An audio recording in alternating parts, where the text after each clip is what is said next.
मध्य प्रदेश राज्य का मंडला जिला हिंदुस्तान के सबसे पिछड़े इलाकों में से एक है। यहाँ अनुसूचित जनजातियों की जनसंख्या सबसे ज्यादा है। इन जनजातियों की आजीविकाओं के संसाधन बहुत ही सीमित हैं और खेत होने के बावजूद अप्रशिक्षित होने के कारण खेती से बहुत ही कम उत्पादन कर पाते हैं।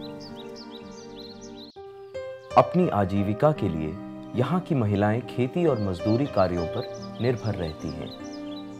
अपने परिवारों की आमदनी में बराबर का योगदान करने के बावजूद यहाँ के समाज में और इनके परिवारों में इन महिलाओं के साथ दूसरे दर्जे का बर्ताव किया जा रहा था, जिसके कारण समाज में इनकी भूमिका और पहचान सीमित थी, जिससे इनके सम्मान और हकों को हानि हो रही थी।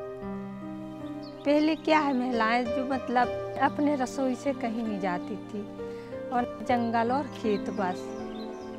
इससे क्या उनको कोई बातों की विश्वास नहीं है, किसी बातों की जानकारी नहीं कि हमारे हक कितनी है। कई सारी बातों की पता ही नहीं चलती थी कि मुझे क्या करना है, क्या मुझे आज गांव में क्या हुआ है। इतना अवसर भी नहीं मिल पाता था कि हम लोग आगे आके इतना बात रखें। एक हम लोग मतलब दरवाजे के अंदर ही रहते थे।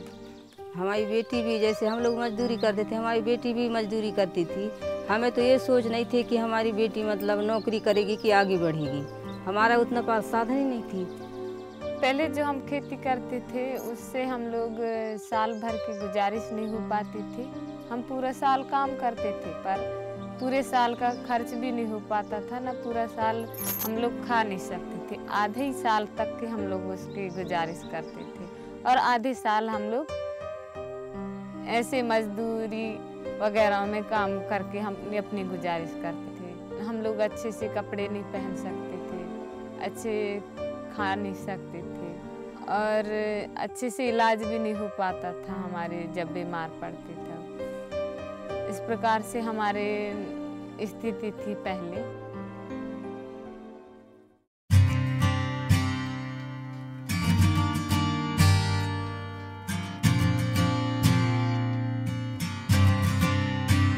ऐसी अनगिनत महिलाओं की स्थिति को देखते हुए सन 2012 में प्रधान ने मंडला जिले के नारायणगंज और मोहगांव विकास खंड में सरकार की महिला किसान सशक्तिकरण परियोजना को महिलाओं तक पहुंचाने का काम शुरू किया।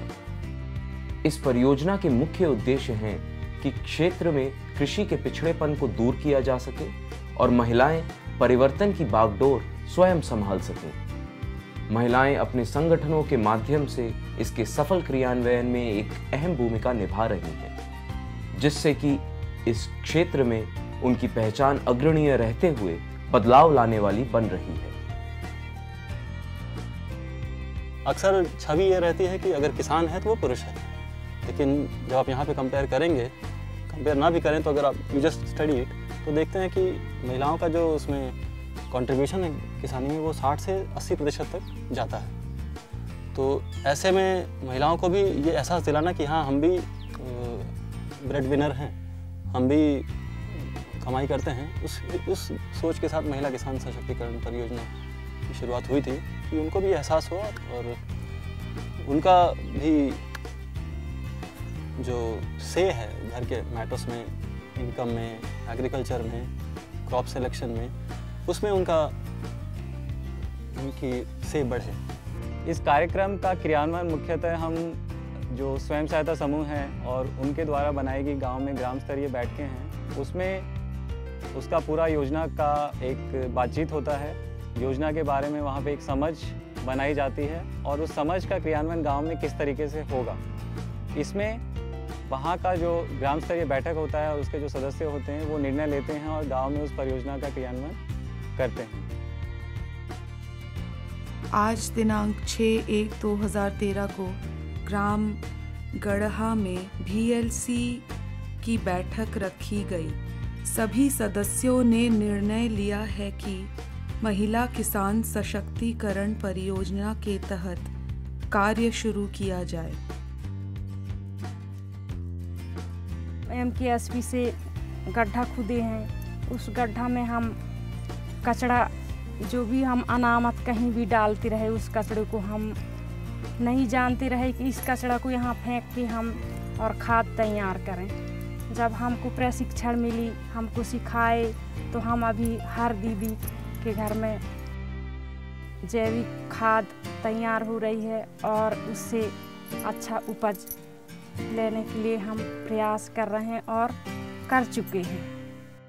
कृषि कार्यों में जरूरी खाद बनाने के लिए एक गड्ढे में अलग अलग कचरा जैसे फसलों का भूसा, पत्तियां, गोबर इत्यादि को एक परत से बिछाया जाता है। हर परत बनने पर पानी का छिड़काव किया जाता है और सबसे ऊपर लिपाई करके उसको बंद कर दिया जाता है। ऐसा करने से जैविक खाद का निर्माण कम समय में अच्छे से हो जाता है। पानी के रोक के लिए डबरी बनवाए हैं कि जिस खेत में पानी नहीं रह पाता तो उसमें गहरीकरण करने से नीचे जमीन सीधी भी रहेगी और जैसे फसल नहीं हो पाती तो उस पानी से उपयोग कर सकते हैं, डबरी के पानी से खेतों में भी सिंचाई के लिए। जमीन के आकार और उसके उपयोग को देखते हुए जितने पानी की जरूरत हो, उस आधार पर खेत में जल संरक्षण के लिए डबरी का निर्माण किया जाता है। कम बरसात या अगले मौसम में पानी की कमी को डबरी के पानी से पूरा किया जा सकता है।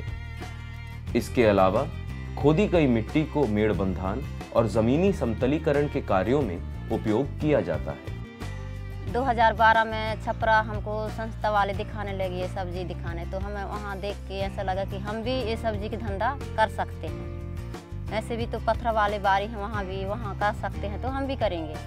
सब्जी लगाने से फ़ायदा हुआ कि हम अगस्त से हम 2 परिवार घर में हैं, बाकी अगस्त से हम सब्जी नहीं लाए हैं, बस आलू बस लाते हैं। जो हमारे भिंडी है, बरबटी है, जो लगाए हैं तो हमारे खाने को पर्याप्त फायदा है।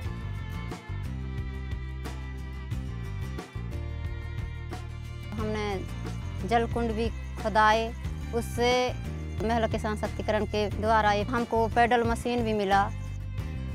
जल कुंड से फ़ायदा हो रहा है कि हम सब्जी लगाए, सब्जी में जब बारिश नहीं होगी तो जल कुंड से हम पानी सब्जी में डालेंगे।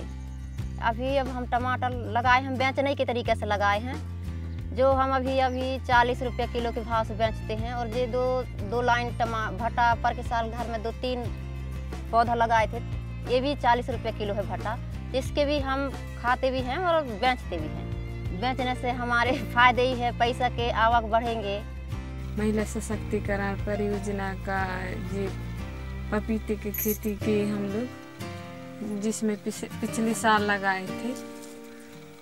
इसके बाद पिछले साल लगाए और हमारे पपीते में अभी फल भी आने लगे, तो हमें इससे बेचकर हम लोग पैसे कमाएंगे। जब हम समूह में जुड़े तो समूह के माध्यम से हमको कृषि पद्धति के हिसाब से खेती करने का अवसर या मार्ग हमको मिला कि इस तरह की पद्धति से आपको खेती करना है, बीज कैसे उपचार करना है, नर्सरी कैसे डालना है, रोपाई करना है तो 10 दिन से 14 दिन के अंदर आपको रोपाई करना है, और कतार विधि से आपको बोनी करना है तो 8 इंच की दूरी में कतार होना चाहिए। श्री विधि करने से हमको जैसे कि कुछ थोड़ी सी परेशानी तो हुई कि एकदम लाइन से लगाना है और दूरी से लगाना है। लेकिन जब दोबारा घास निकालने लगे तो उसमें हमको अच्छा लगा कि दूरी के हिसाब से घास सही सलामत निकल जाता, समय नहीं लगता। जैसे जैसे वो ज़्यादा दिन हुए वैसे ही ज़्यादा फीके आने लगे। फिर कम से कम 50-55 तक फीके तक आ गए खेत में। और जो भी दूरियां रखे थे वो दूरी समाप्त हो गई, कहीं रास्ता दिख ही नहीं रही थी। तब हम लोगों को अच्छा लगा कि नहीं, ये हम लोगों को मन में एक विश्वास जाग गई कि नहीं, ये सही में ये हो रहा है, ये ऐसी खेती कहीं ना कहीं करके हम लोग भी उसी तरीके से अब करने लगे। तो अब हम लोगों को वो खेती करना भी अच्छा लगने लगा अब श्रीविधि से। महिला किसान सशक्तिकरण कार्यक्रम में मुख्यतः फसलों के उत्पादन वृद्धि को लेकर के, फसलों के ज़रूरी जो सिंचाई के साधन हैं उनका निर्माण होना, फसलों में अलग अलग तरह की तकनीकें, चाहे वो धान की फसल हो, दलहनी फसल हो, सब्जी हो, उन फसलों में वो तकनीकी जो आज के समय पर उसकी उत्पादकता बढ़ाने के लिए ज़रूरी हैं, वो परिवार अपना पाएँ। इसके अलावा सिंचाई के जो एक नवीनतम विधियां हैं जिसमें कि कम पानी में उसका समुचित उपयोग करके सब्जी के लिए या अन्य फसलों के लिए किया जा सकता है, जिसमें कि ड्रिप तरीके को हमने इस परियोजना के माध्यम से प्रमोट किया है। इसके अलावा अक्सर खेती में एक बड़ा कमी ये रहता है कि इतने सुदूर इलाके में और अंदर के इलाके में कृषि सामग्रियों का समय पर उपलब्ध होना और ज़रूरत पड़ने पर उपलब्ध होना मुश्किल होता है। तो ये कैसे सुनिश्चित हो सकता है कि इस क्षेत्र के ग्रामीण परिवारों को वो सामग्री समय पर मिल पाए, जिसमें कि बीज, फसल में कीटनाशक की रोकथाम के लिए कीटनाशक दवाइयाँ, उसके लिए ज़रूरी उर्वरक, उसके लिए ज़रूरी और अन्य जो उसके उत्पादन में वृद्धि कर सकती हैं, ऐसी सामग्रियों का हम इस योजना के माध्यम से उस परिवारों तक पहुंचा रहे हैं। इस योजना का जो मुख्य एक पहलू है कि महिलाएं इस पूरे कृषि गतिविधियों में और इससे जुड़े जो उन्नत साधनों का निर्माण है क्षेत्र में, उसमें उनकी अग्रणीय भूमिका रहे। और इसके लिए प्रयास ये रहता है कि स्वयं सहायता समूह और जो ग्राम स्तरीय बैठकें हैं उसमें इस योजनाओं के क्रियान्वयन में और इसकी समझ बनाने के दौरान वो इसमें पूरी तरह से अपनी भागीदारी करते हुए गाँव में इसका क्रियान्वयन करें। एक जो बहुत अच्छी बात MKSP में है वो यह है कि यह शासन की जो दूसरी योजनाएं हैं, कृषि विभाग की और अन्य विभागों की, उद्यानिकी विभाग की, मछली पालन, नरेगा जैसी योजना, इन सब के साथ कन्वर्जेंस के माध्यम से भी काम कर रहा है और कन्वर्जेंस करके भी इनकी उत्पादकता में वृद्धि लाई जा रही है। महिला किसान सशक्तिकरण परियोजना का लाभ उठाकर महिलाएं अपने सामाजिक एवं आर्थिक स्थिति में एक बड़ा बदलाव ला रही हैं और पुरुषों के साथ कंधे से कंधा मिलाकर आगे बढ़ रही हैं। वे अपनी समस्याएं एवं सुझाव सरकार तक निसंकोच पहुंचा रही हैं और अपने परिवार एवं गांव के विकास में एक महत्वपूर्ण भूमिका निभा रही हैं। हमारा पूरा विश्वास है कि गरीबी को हटाने के इस बहुत बड़े अभियान में एक गरीब और अति गरीब परिवारों की महिलाओं के संगठन ही एकमात्र माध्यम है जो अपने देश से गरीबी हटा सकते हैं, अपने प्रदेश से गरीबी हटा सकते हैं, अपने ज़िले से गरीबी हटा सकते हैं और अपने गांव से गरीबी हटा सकते हैं। जिस मोहल्ले में भी चले जाता हूँ वहाँ की दीदियाँ लोग मेरे को भी बहुत अच्छे से पहचानने लगी और मेरे पास आके मेरे को क्वेश्चन करती है, अब विभागीय जानकारी पूछती है या सीजनेबल जो अपना काम होता है उसके बारे में पूछती है और बराबर आदान सामग्री प्राप्त भी करती है। यानी ये मान के चलिए पहले जो हेजिटेशन होता था वो हेजिटेशन खत्म हो चुका है महिलाओं के बीच। प्रदान संस्था हम लोगों को जो जानकारी दी श्रीविधि का, इसमें अगर हम लोग जो बचत करते हैं, जो बचत है मेरे पास, वो अगर 1 साल सूखा पड़ गया तो भी मैं अपने परिवार को अच्छी तरह से खिला सकती हूँ। अब सोचने की आवश्यकता है कि ये जो उत्पाद हमारे लार्ज स्केल पे पैदा होंगे उसको कैसे हम बाहर भेजें, उस क्या नाम है प्रोड्यूस को असेंबल करके और ग्रेडिंग करने के बाद अच्छे मार्केट में भेजा जा सकता है और उत्पादन बढ़ाया जा सकता है। अब हमारे तो यही उम्मीद है और उनके पापा की भी यही ख्वाहिश है कि हमारे बच्चे जितना भी पढ़ना चाहते हैं जितना भी पढ़ना चाहते, तो हम अपना खुद के परिश्रम करके कुछ भी करना पड़े हम उनको आगे पढ़ाएंगे, अच्छा संस्कार देंगे। पहले सिर्फ पुरुष बस किसान कहलाते थे, पर महिला को किसान नहीं माना जाता था। मैं अपने जीवन में मैं खुद मानने लगी हूँ कि मैं भी किसान हूँ।